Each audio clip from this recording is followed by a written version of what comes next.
过日子要有权。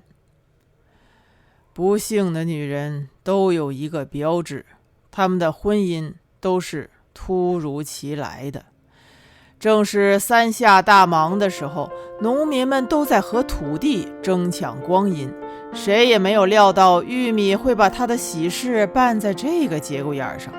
麦子们大片大片的黄在田里，金光灿烂的，每一颗麦粒上都立着一根麦芒。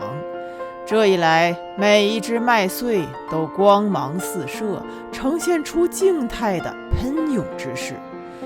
这个时节的阳光都是香的，它们带着麦子的气味，照耀在大地上，笼罩在村庄上。但是农民们在这个时候顾不上喜悦，因为这个时候的大地丰乳肥臀，洋溢着排卵期的孕育热情。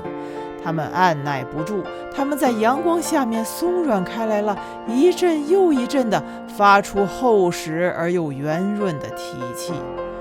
他们渴望着借助于铁犁翻个身，换个体位，让初夏的水弥漫自己，覆盖自己。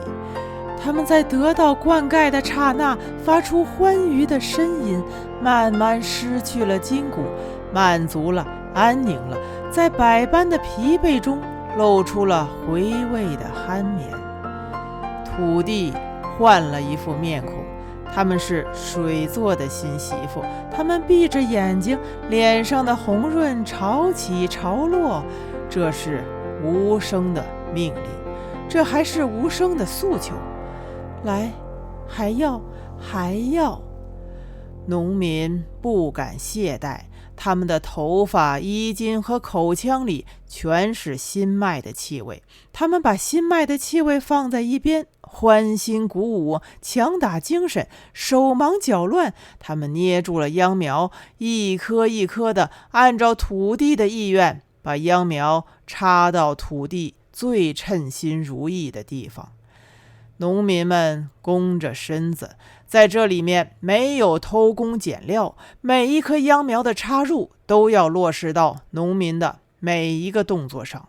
10亩、100亩、1000亩，秧苗一大片一大片的，起先是黏黏的、软软的、羞答答的，在水中顾影自怜。而用不了几天，大地就感受到身体的秘密了。大地这一回彻底安静了，懒散了，不声不响地打起了他的小呼噜。就在这个手忙脚乱的时候，玉米办起了喜事。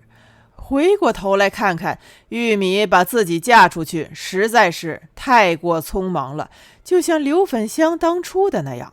不过玉米婚礼的排场，刘粉香就不能比了。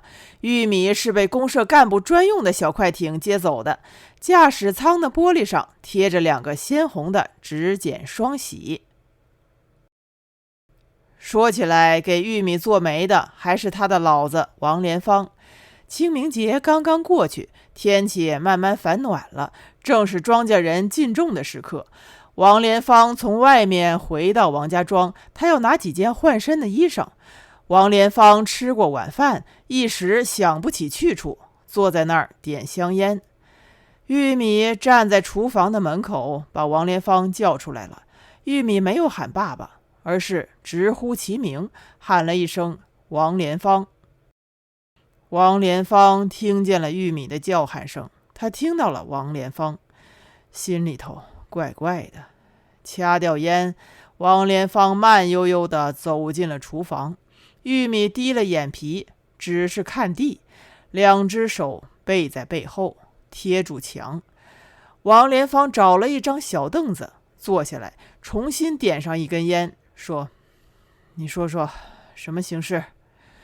玉米静了好半天，说：“给我个男人。”王莲芳闷下头，知道了玉米那边所有的变故，不说话了，一连吸了7、8口香烟，每吸一口，香烟上的红色火头都要狠狠地后退一大步，烟灰翘在那儿。越拉越长。玉米扬起脸说：不管什么样的，只有一条，手里要有权，要不然我宁可不嫁。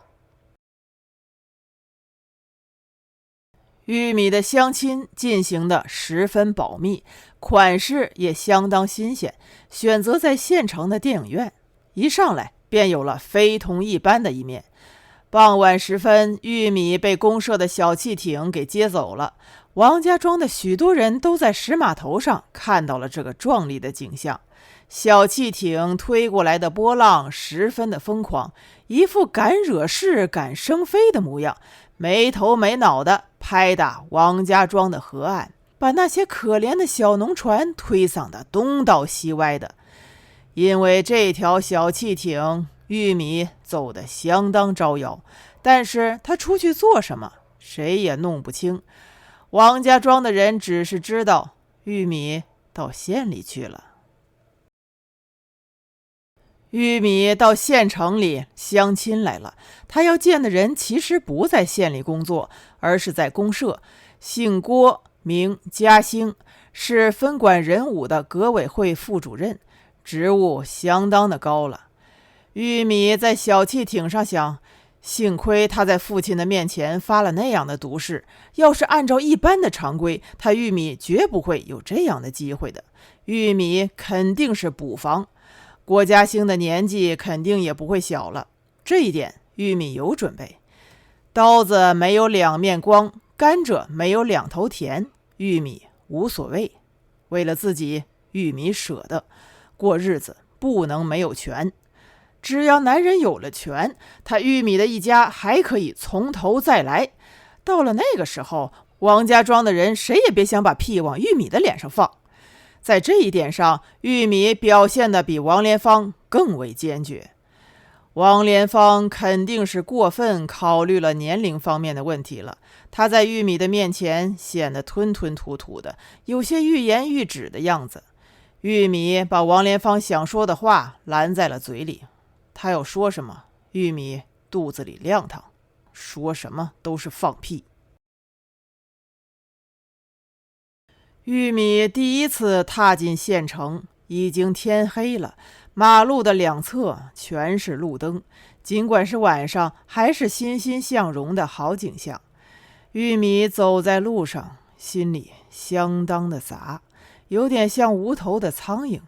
玉米对自己没有一点信心，但是无论如何，玉米要拼打一回，争取一回，努力一回。